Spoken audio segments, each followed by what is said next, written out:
கிறிஸ்து இயேசுவில் பிரியமான சகோதர சகோதரிகளே, வீரகுறிச்சி புனித அந்தோணியார் திருத்தலத்திலிருந்து வாழ்த்துக்களையும் ஜெபங்களையும் அன்போடு தெரிவித்துக் கொள்கின்றேன். பிரியமானவர்களே, இந்த காணொளியை காண்கின்ற உங்கள் அனைவருக்கும் இனிய புத்தாண்டு நல்வாழ்த்துக்களை அன்போடு தெரிவித்துக் கொள்கின்றேன்.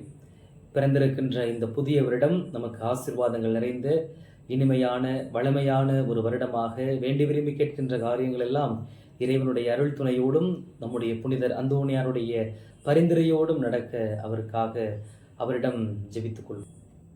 பிரியமான சகோதர சகோதரிகளே, ஜனவரி 1ஆம் தேதி நேற்று அன்னை கன்னிமரியாளினுடைய துணையோடு இந்த புதிய வருடத்தை தொடங்கினோம். அன்னை மரியாள் நமக்கு மிகச்சிறந்த எடுத்துக்காட்டாக விளங்குகின்றார்.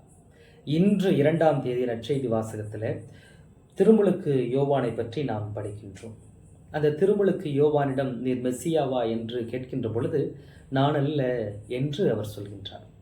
இந்த புதிய வருடத்தில் நிறைய காரியங்களை நாம் முன்னெடுப்பதாக மனதில் நினைத்திருப்போம், ரெசல்யூஷன் எடுத்திருப்போம். இந்த வருடத்தில் நான் இதை பின்பற்றப் போகிறேன், இதை செயல்படுத்தப் போகிறேன் என்று பல காரியங்களை எடுத்திருப்போம். இன்றைய நற்செய்தி வாசகங்கள் வழியாக தாழ்ச்சி என்ற ஒரு பண்பை நாம் நம்முடைய வாழ்க்கையில் எடுத்துக்கொள்ளலாம். அன்னை கன்னிமரியாரிடத்திலும் அந்த தாழ்ச்சி இருந்தது. இன்றைய நற்செய்தியில் திருமுழுக்கு யோவான் தன்னை தாழ்த்துகிறார். நான் அல்ல, அவருடைய வழியை ஆயத்தம் செய்ய வந்தவன்தான் நான் மெஸ்ஸியா அல்ல என்று தாழ்ச்சியோடு தன்னை தாழ்த்தி கொள்கின்றான். அந்த ஒரு நற்பண்பை இந்த ஒரு வருடத்திலே நாம் பின்பற்றலாம். அது நம்முடைய குடும்பங்களிலே அல்லது பணி செய்கின்ற இடங்களிலே அல்லது நாம் பழகுகின்ற மக்களிடத்தில் இந்த தாழ்ச்சி என்ற ஒரு குணத்தை அது நம்முடைய சொல்லிலும் நம்முடைய செயலிலும் தாழ்ச்சியோடு இருக்க கற்றுக்கொள்ளலாம். இந்த தாழ்ச்சி என்பது ஒரு மிகப்பெரிய ஒரு அருமையான ஒரு பண்பாக இருக்கின்றது. எனவே இந்த புதிய வருடத்திலே அந்த தாழ்ச்சியோடு நான் இருப்பேன். என்னுடைய சொல்லிலும் என்னுடைய செயலிலும் நான் யாரெல்லாம் பழகுகிறேனோ, அது பெரியவர்களாக இருக்கலாம் அல்லது சிறியவர்களாக இருக்கலாம், இன்னும் எல்லோரிடமுமே நான் இந்த தாழ்ச்சி என்ற ஒரு பண்பை நான் இந்த வருடம் முழுவதும் விதைக்க கடவுளிடத்தில் நாம் மன்றாடுவோம். பிரியமான சகோதர சகோதரிகளே, அதே போல வருடத்தின் முதல் செவ்வாய்க்கிழமை, மாதத்தின் முதல் செவ்வாய்க்கிழமை நம்முடைய பாதுகாவலர் புனித அந்தோணியாரை நினைவு கூறுகின்றோம்.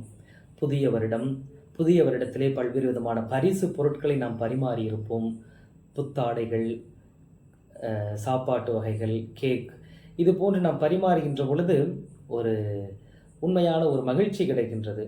பரிசு பொருட்களை வாங்கும் பொழுதும் சரி, நாம் கொடுக்கும் பொழுதும் சரி, ஒரு மகிழ்ச்சி பிறக்கின்றது. இந்த முதல் செவ்வாய்க்கிழமையில புனித அந்தோணியாரும் நமக்கு ஒரு 4 விதமான பரிசுகளை கொடுக்கின்றார்.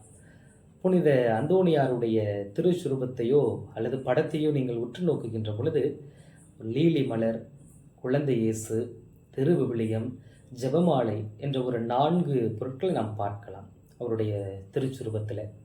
அந்த 4ஐயும் நமக்கு பரிசாக இந்த புதிய வருடத்திலே கொடுக்கின்றார். லீலி மலர் தூய்மைக்கு அடையாளமாக இருக்கிறது. நாமும் நம்முடைய வாழ்க்கையை, நம்முடைய சொல்லிலும் செயலிலும் தூய்மையை நாம் விளைவிக்கலாம், தூய்மையோடு நடந்து கொள்ளலாம் அந்த லீலி மலரை போல.